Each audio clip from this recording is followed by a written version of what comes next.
Hello and welcome everybody. My name is Lara Mallet. I'm the Defence Liaison for the IMechE. Today we have a presentation about the Profession of You interview. And I'm joined today by Paul Johnson, who has lots of experience as an interview facilitator and will share his top tips and advice for the interview. So Paul, I'm going to just start the presentation and then if you would like to introduce yourself. So hopefully everyone can see that presentation. And over to you, Paul. Okay, yeah, we can see that now. Good morning, Laura. Good morning, everybody. I'm Paul Johnson. I was in the army in the REME for 32 years, and I gained my chartered engineer in 2003 post my light aid detachment command. I was a chief engineer for the army for 2 years from 2017, and I was the commandant of the engineering school at Lynham for 2 years from 2022. I started professional review interviewing for civilian applicants in 2012 and then moved on to military applicants in 2018. And as Laura mentioned, I became a facilitator in 2020. And then finally, I was elected to the council in 2023. So in other words, I've got a long background with the institution and with PRIs. Excellent. Thanks for that, Paul. So yeah, hopefully all that experience you can today give people your advice, just to give them reassurance about how to do the interview. So I'm just going to move on to the next slide. So this is kind of the agenda we're looking at today, and Paul will talk around these. So looking about what it is, the preparation, structure, content, and then we'll finish off with Joel and Paul's top tips. So I just wanted to clarify and just make sure everybody's aware, we have what's called a special application process for the armed forces. And these are the ones that we currently have. So for the Royal Navy, we have Marine Engineers, Fleet Air Arm, Royal Marines. Then we have REME, RAF, DE and S and SDA. So that's where we've gone into the organisation. We've looked at the type of career paths that would occur, and we've mapped that to UK spec and AHET 4. So in fact, Paul, you and I did one not long ago, didn't we, for Marine Engineers? Indeed we did. And I think it's probably worth stressing, Lara, that although this special application process exists, actually when it comes to the interview is exactly the same whether you are a civilian or a military applicant. The only thing that the SAP does is streamline the application process, so you have less paperwork to fill in. Otherwise, it's exactly the same. So this is exactly the same in terms of the interview. Correct. Great. So yes, over to you, Paul. So this is just in terms of preparation. Yeah, absolutely. So you know what they say about prior planning and preparation. The thing that we often see, or sometimes see with applicants, is that they think that because they've got lots of military experience, they can wing it at interview, and that's not the case. You do need to prepare, and first and foremost is go and read UK Spec 4. That is the guidance issued by the Engineering Council that all of the professional engineering institutions follow when they are conducting their incorporated or chartered engineer interviews. So that's the basis that everything is formed off. So go and look at that and understand it. Look at the competence areas in there and understand what they're asking. The other, or the next top tip I would say is, I've just mentioned that the military SAP is streamlined. So you have less paperwork to do, and that's true. But a downside of that can be that then enables you to turn up at interview ill-prepared. My advice has always been to those that I've helped mentor through the process, is get hold off the IMechE website of the standard application form and fill it in for yourself. Fill it in with your experience and your evidence as to how you suit those competence areas, and keep it as a handrail for yourself, because that will help to get you in the right mindset for what you will need to present at interview. The other thing I would say is, you generally speaking got a raft of really interesting stuff that you've done in your careers. But there can sometimes be a tendency to pick the one juicy thing, the operational deployment that you did that ticks lots of the competence area boxes. And of course, naturally, you will want to focus on that, but don't rely on that solely. If you give the panel the impression that you are a one-trick pony who's only actually met the criteria in one job 3 years ago for 6 months on a deployment, you will create doubt in their minds. So have lots of examples to mind that you can call upon. And it doesn't have to be 1 or 2 projects that cover all of the competence areas. Have a variety that, something might be really strong in competence A, something might be really strong in competence D, others might straddle at the range. But have lots of things in your back pocket that if you get the sense that the panel want more depth, you can call on those. So, Paul, just on that, sorry, yes. do you is there like a typical number of projects you see, or it really varies and it's meeting the competencies?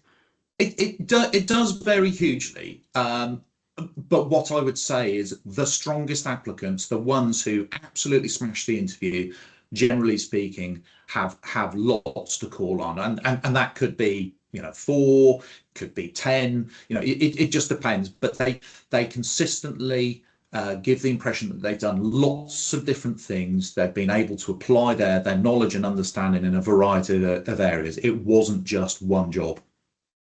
Right. So my next tip is get support. You're not in this alone. There are lots and lots of people who've been through this before in your organizations. So the first and most obvious place is when you fill in the application form, you need to be sponsored by someone who will be a chartered or an incorporated engineer themselves. Don't just tap them up for their signature on the form. Pick their brains about the process. What was it like for them going through interview? What kind of things did they talk about? Show them your mapping that you've done when, as I said earlier, fill in the application form. Whether you do that or whether you do your own form of cross mapping of your evidence to the competencies, sit and discuss it with your sponsor or with a trusted peer or with somebody that is working as a professional review interviewer, and see what they say. If they say, well, you know what, that evidence is a bit shaky in that area, fine, then go and find something else to add to it. Right. And as the sub bullet on there says, seek out professional registration interviewers. There are people from all 3 services who do these interviews, who are currently involved with interviewing people, and get their advice. They might even be prepared to do some kind of mock interview for you. That's a sort of icing on the cherry on the top of the cake, but at least seek their advice. Brilliant. And can I just add to that, Paul? Yeah. Sorry, we do have what's called industrial liaison officers. We don't have them at every site, but if you just Google IMechE ILO, it will give you a list, and it's worth seeing if there is one where you're based, and they should be able to help you find sponsors and if there are any interviews at that site, that base. Absolutely, and the other source of advice sometimes is that there are endorsers as well who, so for instance, in REME, they work in the regimental headquarters, who ultimately have to sign off your form to say that you're ready to go to interview. They can offer advice too. So the bottom line is there are lots and lots of people that you can go to pick their brains on advice, and I would use them. So this is a live recording, so apologies for the phone in the background, but it's live. Gotcha. And then the last point on there, and this should be self-evident, there are interview guidance notes available on the website. So look for military personnel, PRI guidance. That will talk you through the process in broad terms. Read those to make sure that you understand what you're letting yourself in for. Great, thank you. So just going on to the next slide and kind of the housekeeping. Yeah, so this isn't something to concern yourself about, but some people do get a bit obsessed about it. So we talked up front, I'm a facilitator. It's my job to arrange the interview. I will be sending you an invite to the virtual PRI meeting, or indeed one of the other facilitators will. So that will come through to you for an interview on MS Teams. We do very few interviews in person these days. There are some exceptions, and if you absolutely need to have that, then ask for it. But generally speaking, they're virtual PRIs. So you'll get that MS Teams interview. And if you're at all worried about comms, so recently I facilitated an interview for someone who was deployed overseas in an operational setting, and I had a test call with them beforehand just to make sure that their comms were going to work, and that's a perfectly feasible thing to do. But once you're there, once you're at the interview, you'll be invited to turn up about 10 minutes before the start time. So let's say your interview is at 9 o'clock. You'll be asked to enter the virtual meeting room at 10 to 9, where you'll be met by the facilitator, and they'll do a bit of housekeeping. So the first thing is they'll ask to check some photo ID. So please make sure that you've got a passport or a driver's license or your MOD Form 90, some kind of official ID for us to check. If you struggle to get the camera to focus on your ID because of you're using blurring, you might need to turn the blurring off. But so perhaps have a play with that beforehand to make sure that that works. But we'll need to check that. Timings wise, the interview we've got between 45 minutes and an hour. Generally speaking, it's a minimum of 45 minutes, and then we've got up to an hour, either to cater for comms issues. So if your sound drops out or your video freezes or whatever, we might have to sort of reset the call, and of course that applies to the interviewers as well as the applicants. And also we are finding that with UK Spec 4, it does take us a little bit longer to dig into some of the evidence areas, so it can run up to an hour. If you have specific learning differences, you can apply for extra time. So we can run an interview up to 2 hours long if necessary. And again, speak to the membership applications team if you need that. It's really not a problem. But generally speaking, interviews run from 45 minutes to an hour. Dress code. This effectively is a business meeting. So business casual is absolutely fine. You can wear a tie if you like, but an open neck collared shirt is perfectly fine as well, or a ladies equivalent. Generally speaking, I would advise you not to wear uniform. But if you're in an operational setting, or you can't avoid it because of work commitments, that's absolutely fine. But we try to encourage people to dress in sort of civilian business attire, because it reinforces that this is not about your military role. This is about you as engineers. IT wise, the key thing is you will need to access the meeting via a laptop or a desktop computer. Although Teams works on a phone, it doesn't work for our interviews. So please make sure you've got access to a laptop. And if you need to use a headset with a mic in order to sort of reduce background noise or whatever, then that's absolutely fine. There's no problem. And again, you'll find that some of the interview panels sometimes wear a headset themselves. What I would say though is, you must make sure that you're able to do your interview in a quiet place away from distraction. So I really wouldn't advise you doing it in an open plan office, and you really shouldn't have other people around you. And we've had folks try and do these interviews from busy coffee shops and things like that before. It just doesn't work, and it will distract you and others from the interview. And the very final point on this is addressing the panel. I've mentioned already that this is about taking a sort of civilian business mindset. Yes, you are being interviewed by military peers. Some may be junior in rank to you, some may be senior in rank to you. It's irrelevant. The fact that those interviewers happen to be in the military is utterly irrelevant. They are there as professionally registered engineers representing the IMechE for that interview. So everybody will address each other by first names. That's how it goes. So please, forget about rank on that day. This is about your experience as a professional or soon to be professionally registered engineer. Great. Thanks, Paul. Just go on to the next slide.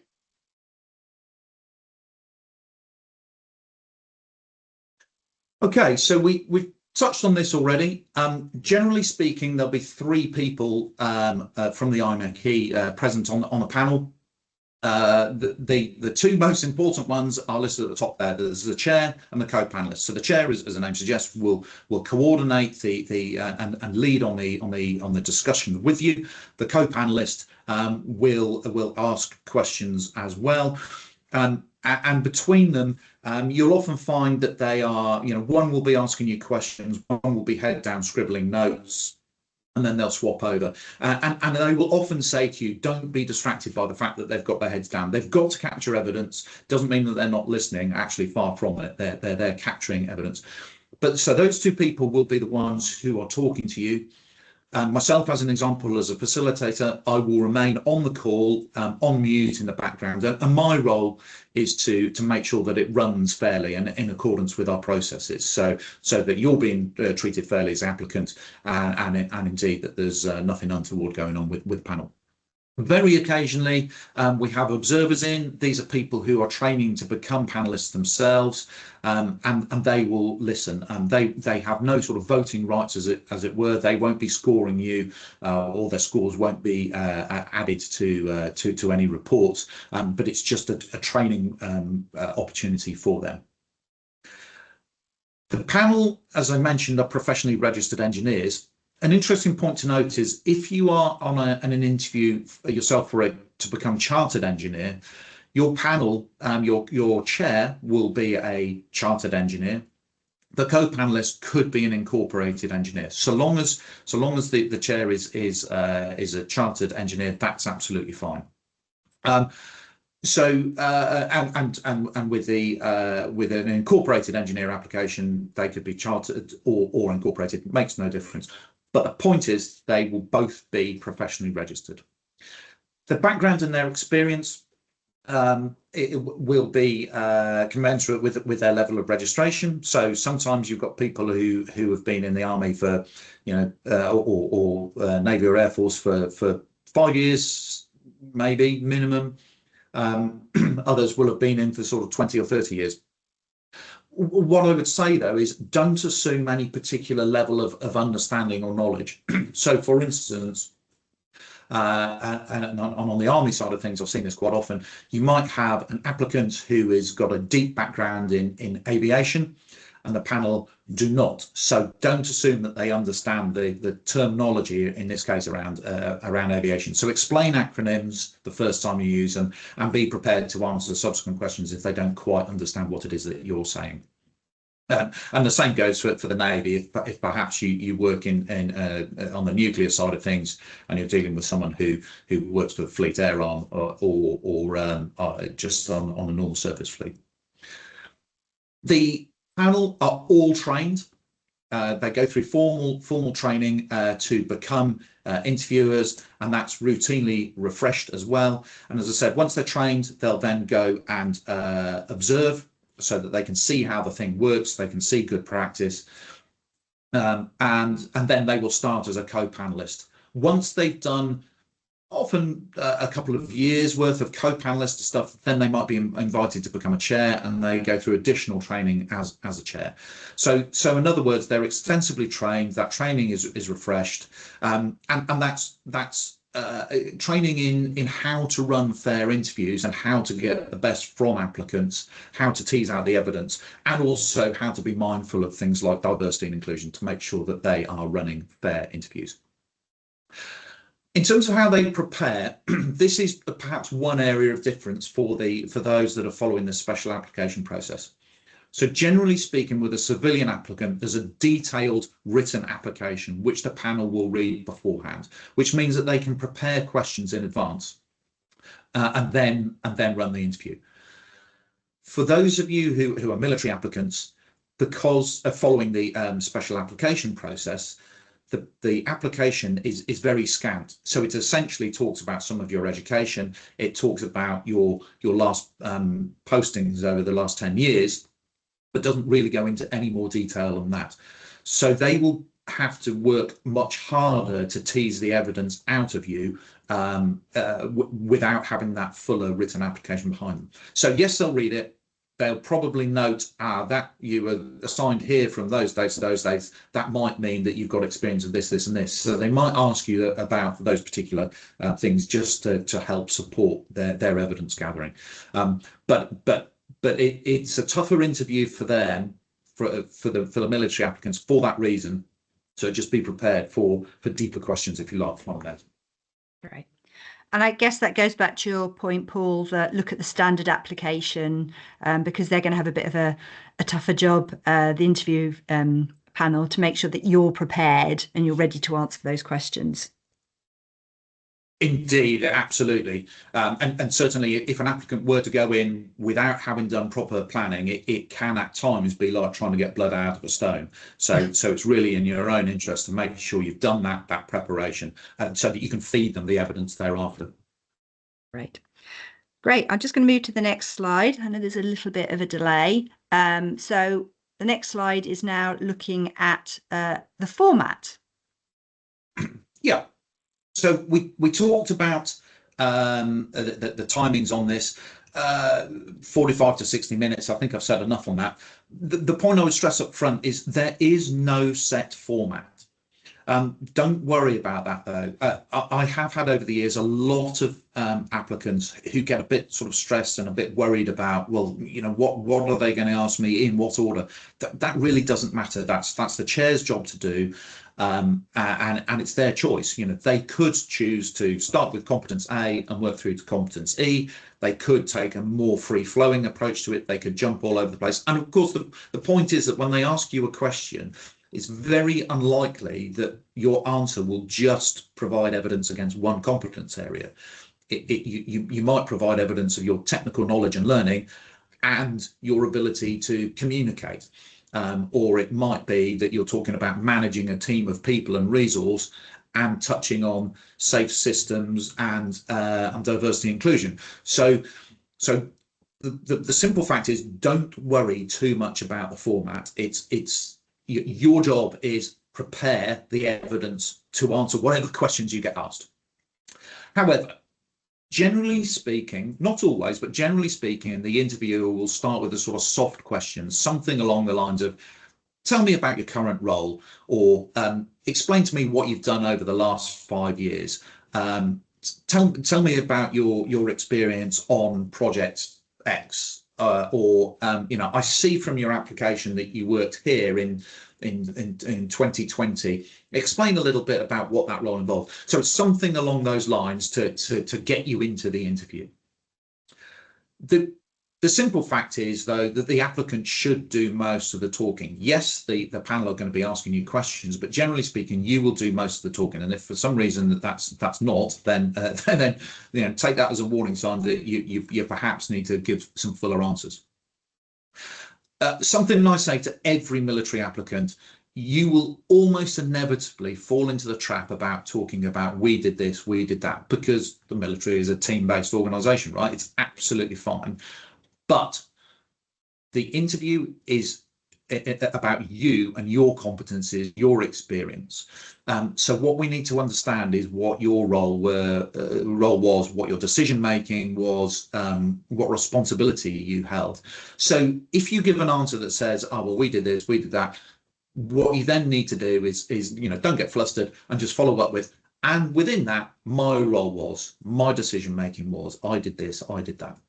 It's definitely not a day for false modesty when you go to these interviews. You really need to stress what you've been up to.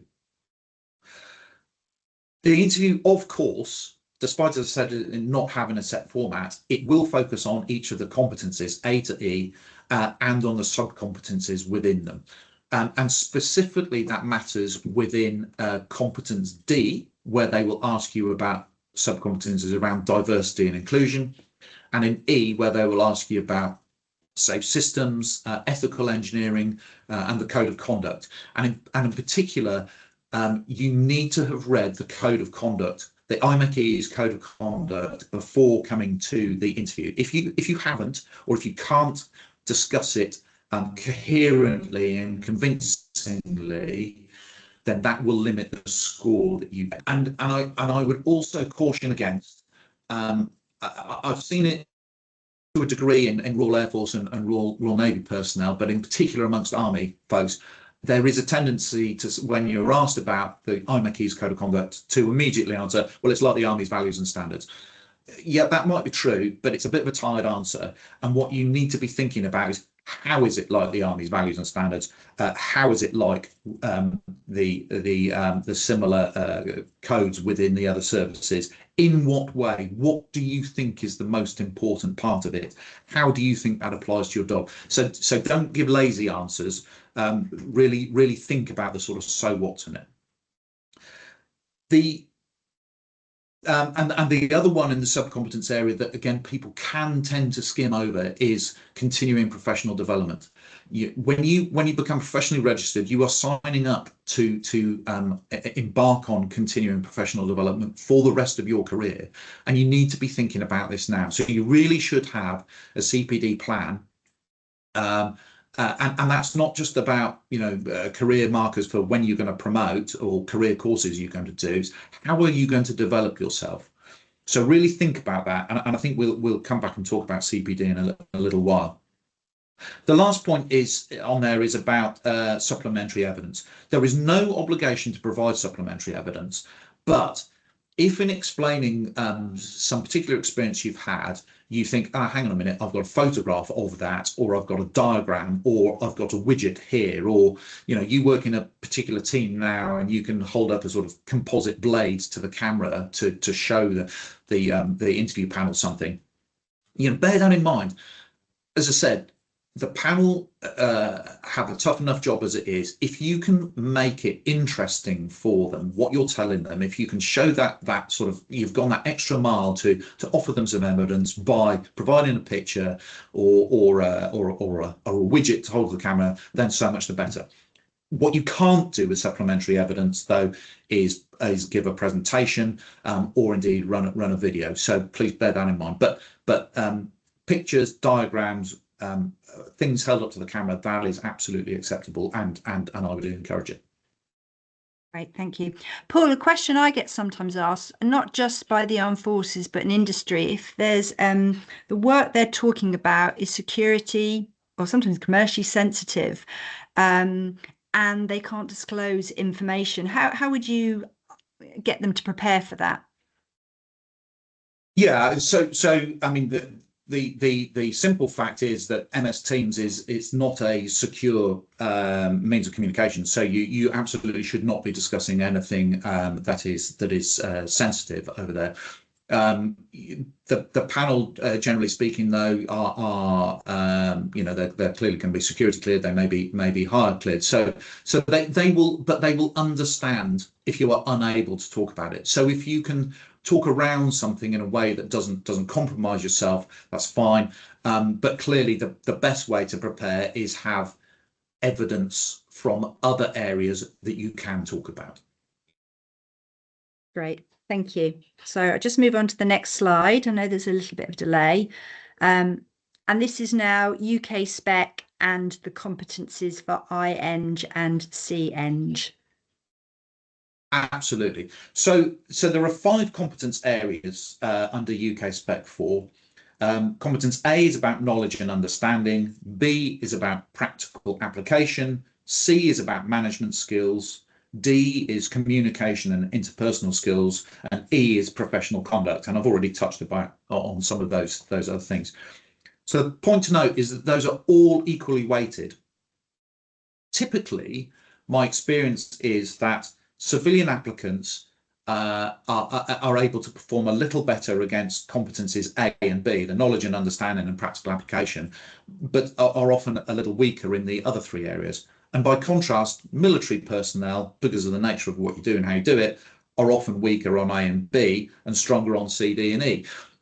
But the point is, it doesn't matter so long as you score per the competence scoring structure you can see on the screen there, a minimum of 2 2s in any of the areas and 3 3s in any of the areas. That is good enough to get you over the line, as it were. So the scoring guidance is as you can see there. Level 4 is someone who is really very deeply competent in that area. Level 1 is you've got some understanding, but there's a lot of gaps.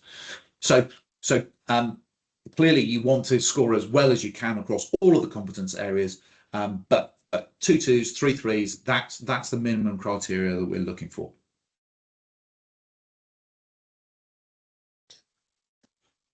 So can you now see the 5 competencies? I've now gone to the slide with the 5 competencies, Paul. You have, yes, and apologies, Laura. I think I've jumped ahead on that one. That's okay. Yeah. Revision when we come to it again. Yeah, absolutely. The competences, as you can see on the screen there, the competencies are the same for iEng or CEng, or for EngTech for that matter. Those are the 5 competence areas that matter to the Engineering Council. And as I said, they're equally weighted, but the scoring criteria, the criteria are the same. In fact, if you go to the next slide, Laura, I think that probably covers that. So yeah, the scoring criteria, there you go. I was getting ahead of myself. Those scores are the same. So whether you're applying for iEng or CEng, you will be scored from 1 to 4. But what the panel have is a subtly different scoring guide for those who are applying at chartered versus incorporated, because clearly your level of experience and your responsibility is different at each of those levels. But as I said up front, what matters is getting the minimum of 2 2s and 3 3s.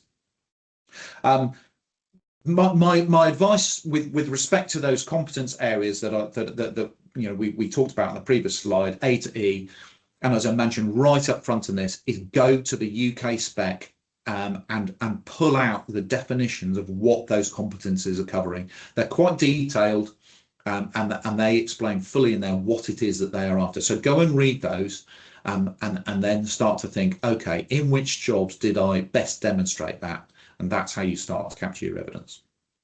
Excellent. One point I just want to add to that is in level 3, it talks about significant. And when I've been talking to people in the armed forces, they've said their objective, but they haven't really highlighted, or they have an opportunity to highlight the significance of it. So the significance is I'm doing something and I'm doing risk assessments to risk to asset, risk to life. And that's quite a big impactful project. Or I'm just doing a project to make sure it's safe, a health and safety compliance. And then when you delve deeper and say, well, what was the impact of that? Well, if we didn't comply with that, that would hold up the fleet, or there would be fatalities. And I think there's that modesty that I'm finding, or almost imposter syndrome, Paul, in the armed forces. Yeah, as I mentioned earlier on, I mean, a professional review interview is not a day to be a shrinking violet or a time for false modesty. Clearly I'm not saying boast, and I'm clearly not saying lie. Absolutely not. You must be honest about what your responsibility was, because sometimes significant responsibility is assigned to the team, but you might not have had that same level of personal responsibility. But you are absolutely right. Do make sure that you mark that out. And this is where, again, sometimes people might misunderstand. The fact that you operate in a role with significant responsibility is neither here nor there if you can't offer the evidence to support that, and you can't convince the panel of that. So you do really need to, as I keep saying, do your preparation, capture the evidence, discuss with a peer, how might I best describe this? And then you offer that to the panel. And it could be that if the panel still don't get it, they'll ask supplementary questions. So again, be prepared to explain a bit more deeply about what your personal responsibility was, or what the significance was, or indeed to offer a different example. Great. No, that's excellent. Great. I'll move on to the next slide. Yes. And I'll make sure I'm talking about the right slide. So this is about the content. Absolutely. Okay. So concentrate on the right thing. So as you can see on the slide there, there's questions about, what did you personally do? What did you learn? What would you have done differently? It's all about you, the individual. So again, if you talk about the team, that's fine, but come back to what your personal role was. The assessors will ask you questions they should be asking you open questions to get you to not only explain what you've done, but how you've done it. How did you get to that situation? What was the problem that you were trying to fix? How did you go about addressing it? So really, it's about reflecting, and that reflection bit again is critical in your evidence gathering. This is not simply a matter of listing all the jobs you've ever done and all the exercises you've ever been on, and the pieces of equipment you've worked on. This is about problems and how you tackled them, what the nature of the problem was, how did you solve it, how did you analyze the situation, did your fix work immediately, or did you have to adapt, how did you assess the success of what you've done? So really, you constantly need to be thinking about the so what. This isn't just a simple statement of I fixed this bit of kit, or I was solving this engineering challenge on this day. What about it made it challenging? How did you go about coming up with a solution? And as it said as well on that one of those last bullets there, what part did you find most rewarding and satisfying? Again, that reflection back on, okay, well, you know what, that project was an abject failure. It really didn't work. And we had to do something different. Okay, well, you learned something from that. So what did you learn? What did you do differently next time? Or indeed, if it went brilliantly, then how did you share that success? How did you make sure that you reinforced good practices across your organization? That's really the kind of thing that the panel are interested in. As it says on the slide too, your discussion with the panel is not a presentation. So yes, as I said, prepare, but please don't work off a script. It is really obvious if people are trying to do that, and you'll be stopped. It's also not a day for having 6 PowerPoint slides in your back pocket for talking about Project X, and you then simply go into presentation mode, talk about them. That's not what we're talking about. So preparation, yes, but be prepared for a free-flowing discussion. I think that last point on the slide about expanding and clarifying, I've made to death. Have multiple examples, be prepared to go down rabbit holes, be prepared to expand on what you're doing, and maybe illustrate your point differently with some supplementary evidence, because that will convince the panel that you really understand what you're talking about and that you've properly prepared and are flexible to and confident to talk about your skills in that area. Great. So just going on to the next slide. Yeah, just a bit like the scoring, but just reiterating what you'll be assessed on. Yeah, absolutely. So I touched on it earlier on, the difference between incorporated and chartered engineer. So there's different levels of responsibility and professional judgment for each. So their questions will be targeted accordingly. But you need to be thinking about, how can I demonstrate, if you're applying for chartered engineer, how can I demonstrate my responsibility at the level expected of a chartered engineer? You need to talk about your approach. So it's not just what problem did you solve, but how do you go about doing it? So what we're talking about is, think about perhaps the methodologies that you used, or tools that you used to solve a problem. Did you apply the 7 questions? Did you follow Prince or another project management methodology? Did you use Lean? Did you use tools like or approaches like tepid oil to make sure that you pulled out all of the supporting bits and pieces around that? So whether it's the 20 lines of development or the simple sort of combat estimate, those are all valid ways to solve problems. So don't be afraid to go into that level of detail, because it gives evidence. You're not just saying you solved a problem, you're describing how you solved the problem. Your commitment to the profession, that is often something, again, that people are ill prepared for. So this really falls into competence E. And what we're talking about here is, how are you contributing to the profession in the round? So are you mentoring other people? Are you developing younger technicians or engineers? Are you encouraging folks to become registered as Eng Tech? Are you involved as a STEM ambassador or giving lectures to local schools? Have you attended institution lectures or webinars? So this is essentially what we're after here, is finding out that you're not just after some letters after your name. You are genuinely committed to the profession, and are seeing what you can do to help encourage that, right from before people have done any kind of formal qualifications at primary school, through to people that you are working with today, developing within the profession. So do have a think about that.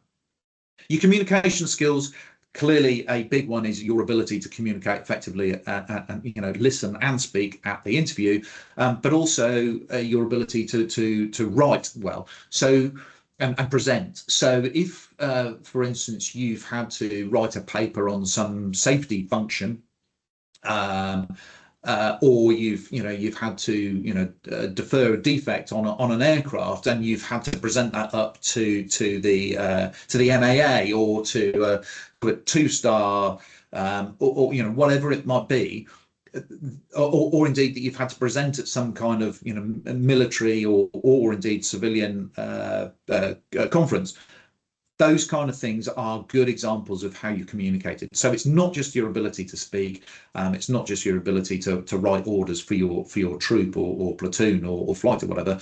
It's your ability to communicate in the round. So do think about how you're going to demonstrate that. Your commitment to CPD. I've touched on this earlier on.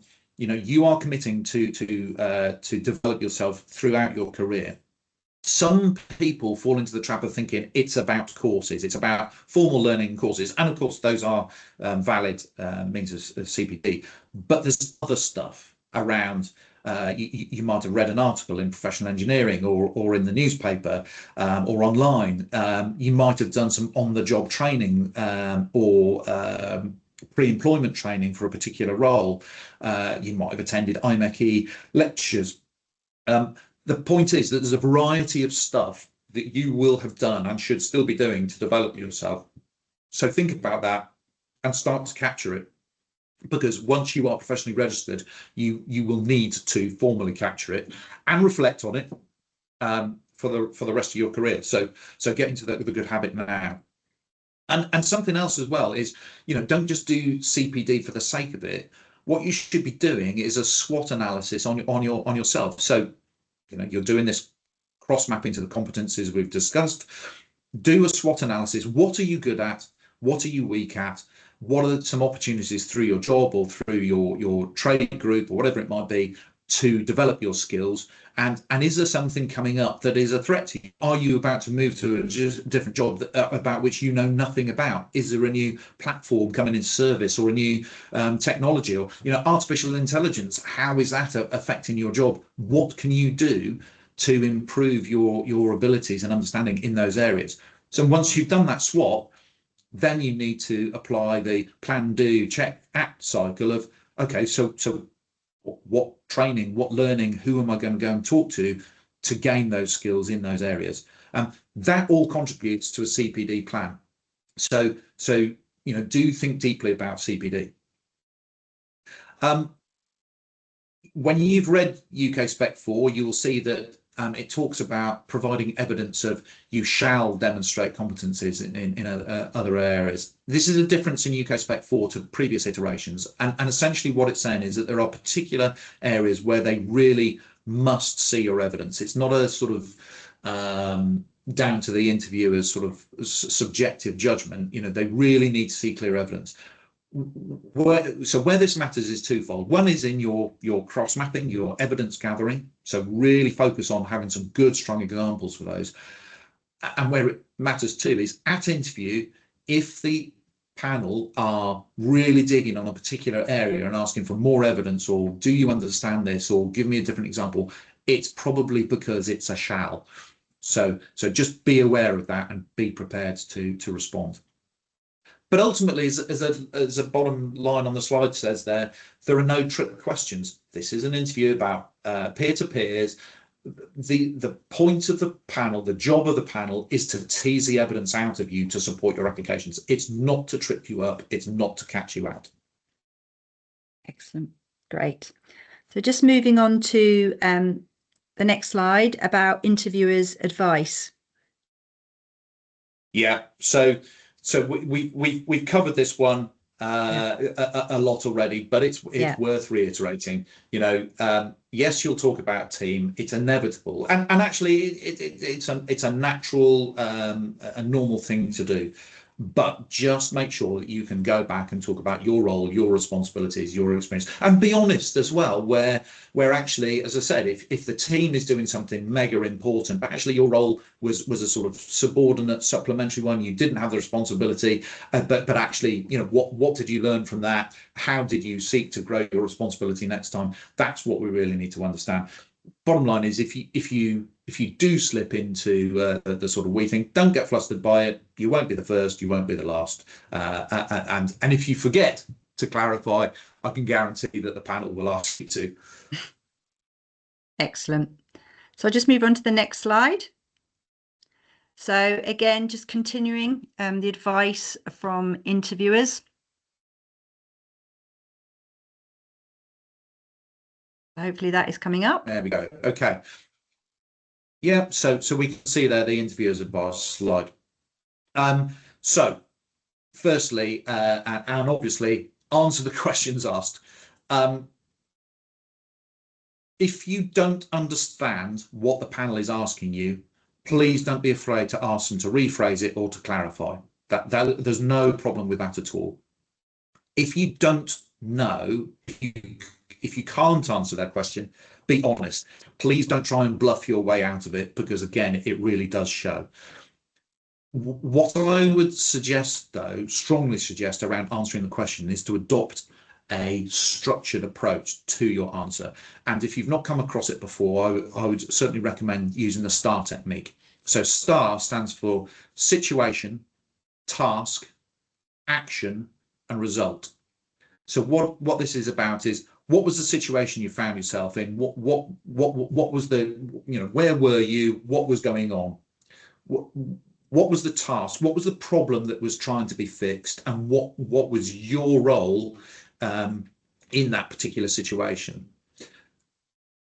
What actions did you and the team, if applicable, what actions did you take to address that task? What decisions did you make? What process did you follow? What analysis did you do? Did you apply?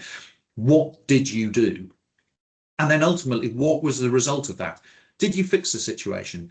Did you save money? Did you save time? Did you save lives?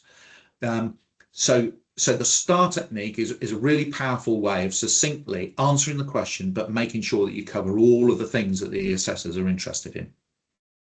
Please try and avoid waffling, which people sometimes have a tendency to do if they don't really know what they're answering.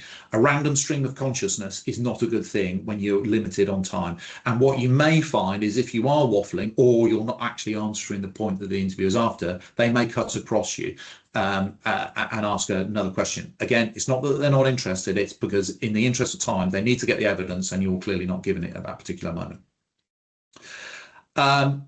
Use an aid memoir if you wish. Again, I would strongly recommend that you do that. Whether you fill in that civilian application form, like I said to you, or whether you do some simple cross-mapping from your career to the competence areas, you need to have got something to hand that you can refer to in case you, in the sort of heat of the moment, your mind goes blank and you can't remember what it was you were talking about. Or indeed you need to switch to a different example to answer the question because the panel are asking follow-up questions. So have an aid memoir to hand, and indeed, as we've talked about, supplementary evidence like photos, sketches, diagrams, so forth, again, can also help. You will probably be advised by your endorsers, so those people that are endorsing your application, to do that career mapping to competences, as I've talked about. And as I said, it's there for your reference. But also, I would say two things. Firstly, the interview panel don't need to see it. So people, if they've gone to this effort of producing this thing, sometimes feel the urge to show the panel. The panel aren't interested in particular. It's there for you to use during the interview itself. but also I would suggest that you test that mapping before the interview. So I said up front, talk to a trusted peer, talk to the sponsor, talk to other PRI interviewers, and show them your mapping. Describe your examples to them, because ultimately, if they look at it and go, "Not really sure that's doing it," then you need to go and do some more work.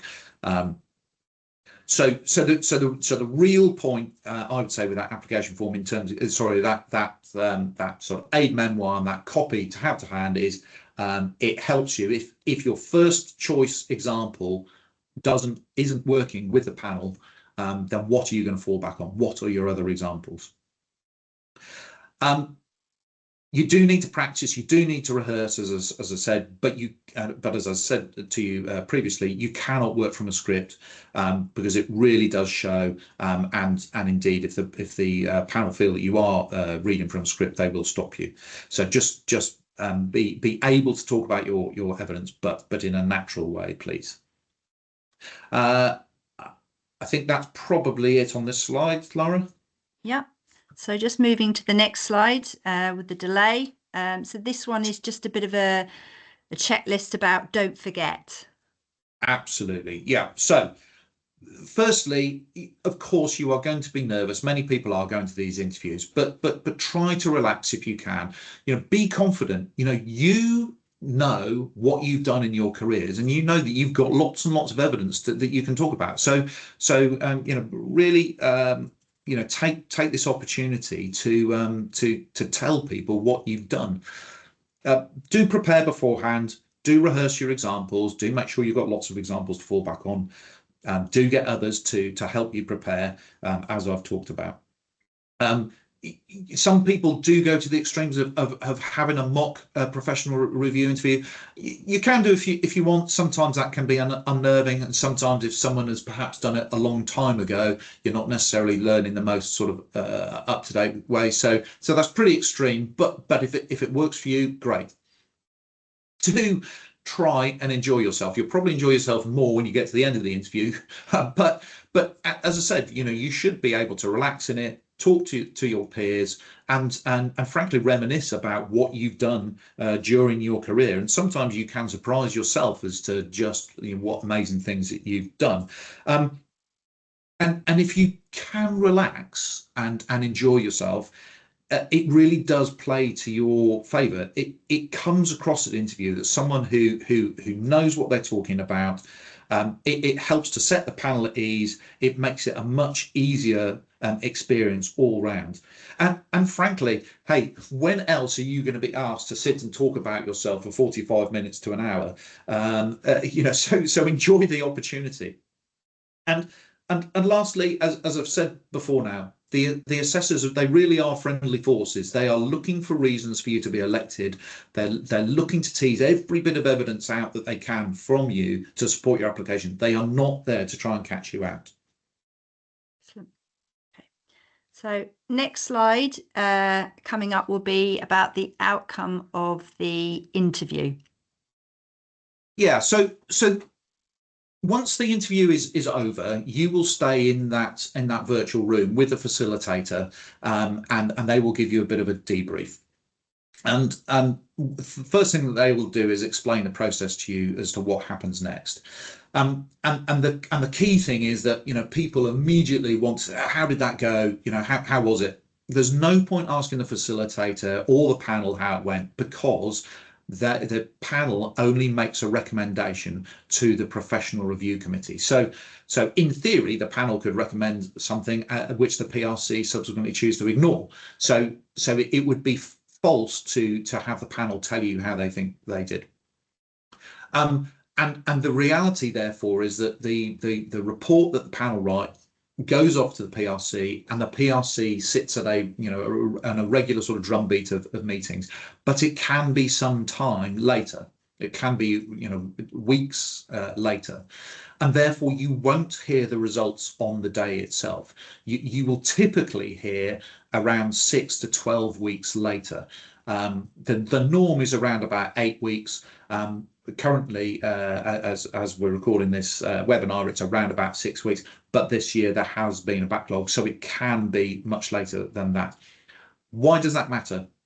It matters because if you need to be professionally registered at a particular level to support some kind of board, be that a sort of command board or a promotion board or whatever, you need to bear that in mind and make sure you apply in sufficient time for it. If you think that there is going to be a problem about when you're going to hear the result and something to do with your those career points, then you need to speak to your career folks, be that the Army Personnel Centre or Air HR or wherever.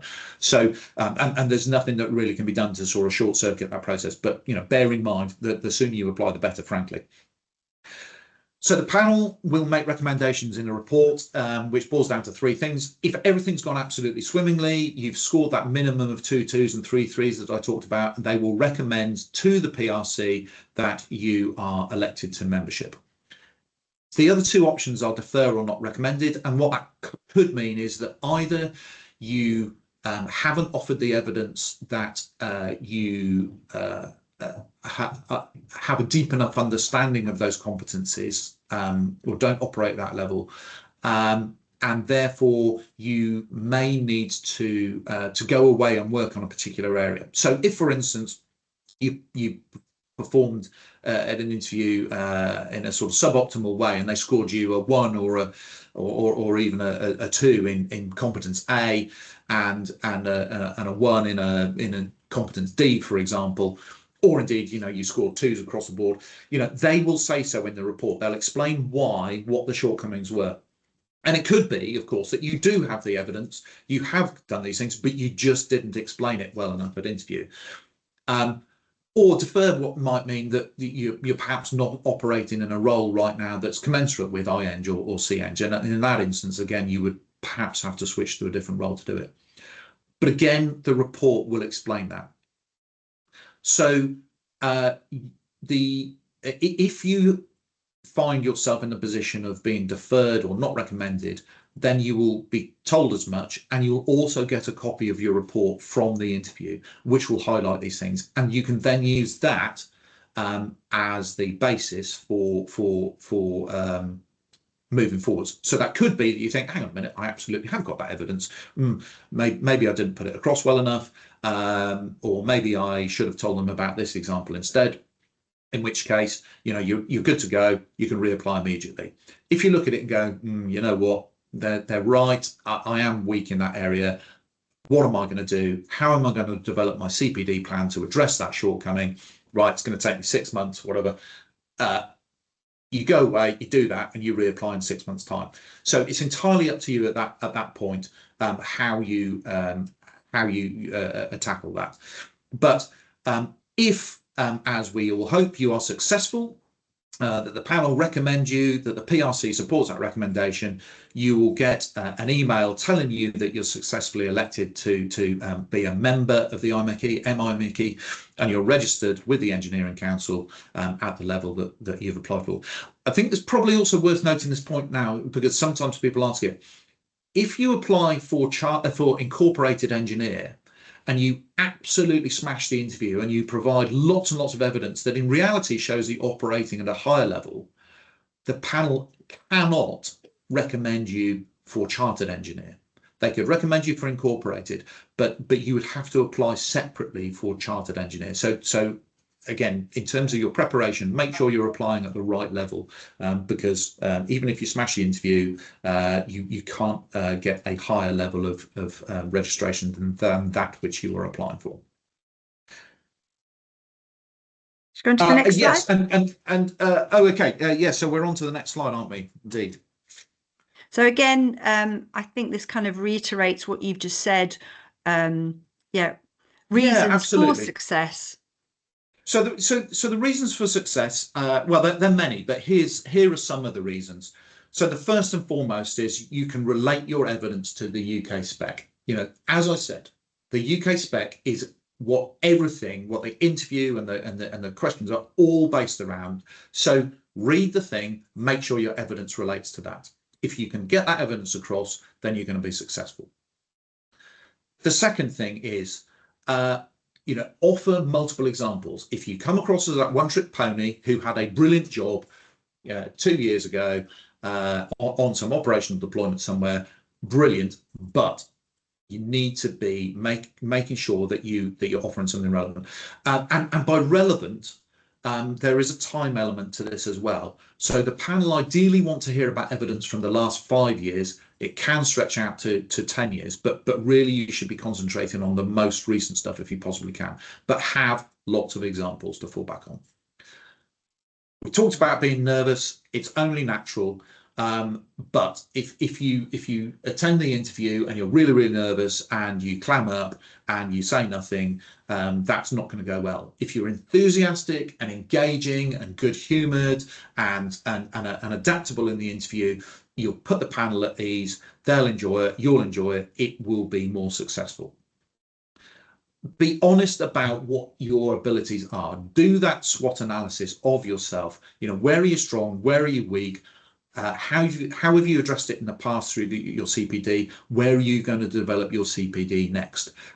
Again, that level of self-reflection and honesty will go down well with the panel.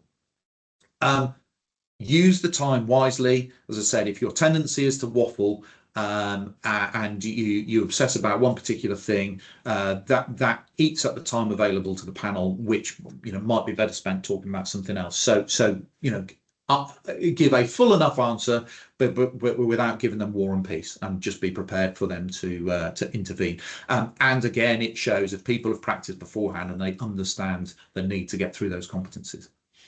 And then, and I have made this point before, do think of the poor old interviewers. So typically, the interviewers will start interviewing at 9 o'clock. And they will have 4 interviews to run across the course of the day and 4 reports to write. And it is not uncommon for the interview work to run on till about 6 o'clock in the evening.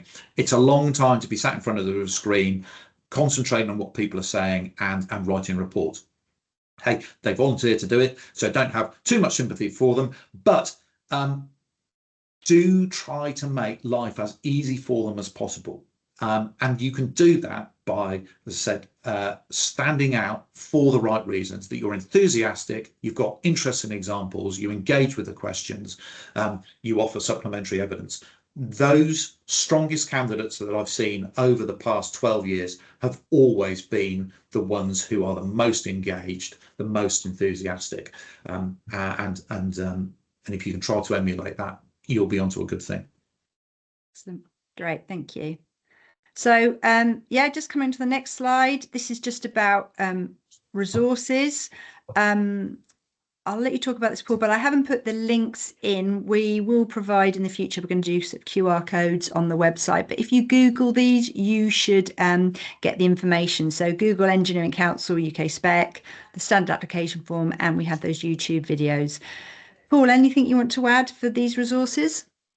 No, I think those are all really good sources to go and have a look at. And of course, if you find something good, then share it with other people. Definitely. And then we're just going back to your 3 top tips. So you've already mentioned these, but if you want to just go through these again briefly. Yeah, absolutely. So everyone's going to approach this differently. But the 3 most important things, and this isn't just from my perspective, this is from talking to other interviewers as well over the years. The first thing, the most obvious thing, is prepare thoroughly. Planning and preparation prevents poor performance. Go and look at the websites, go and look at those resources, understand UK Spec, do your cross mapping, talk to your peers, talk to your sponsor, rehearse yourself, make sure you've got lots of evidence. That preparation will stand you in good stead. Be Excellent. Prepared to answer sensibly and logically. Don't give that long-winded waffly answer. Use the STAR method: situation, task, action, result, and that gives a really clear structure for the panel to understand what you did, how you did it, and how successful you were. And excellent. rehearse. Rehearse, Take that definitely. time to practice. Excellent. Right, so we've just come to the end of that talk. So thank you very much, Paul. That's been really insightful, some really good top tips and advice there. So yeah, thank you for your time. And thank you everyone for listening to this. Do contact us. We're able to offer fund support. And Paul, would you like to say the last word before we close? Hey, yeah, it's sometimes a daunting experience, but it's well worth the effort. You are probably stronger than you realise, and I never fail to be amazed by the brilliant people that we have in the military and what you've done. And I personally genuinely really enjoy the interviews. So good luck with your preparation, and I look forward to seeing some of you at interview in the coming months and years. Great. Thank you, Paul. Thanks. Thanks, Laura.